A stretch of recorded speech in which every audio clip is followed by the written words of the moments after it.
এ দিদি, উফ এই তাড়াহুড়োর মধ্যে কি হয়েছে বল। আসার পর থেকে দেখছি তুই কাজ করেই যাচ্ছিস, কি আশ্চর্য। বস একটু। কোনো টাইম নেই রে, দেখছিস তো সব কাজ আমাকে করতে হয়। কি রে, তোর বুড়ি শাশুড়িটা তো একদম নড়ে বসে না।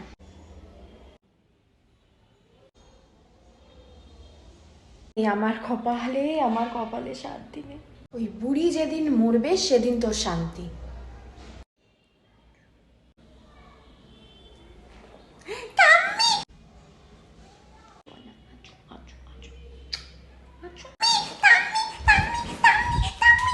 কি হয়েছে দাদু ভাই?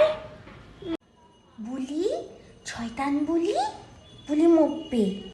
কে কইছে তোমার এসব? কে? মাছি আর মা।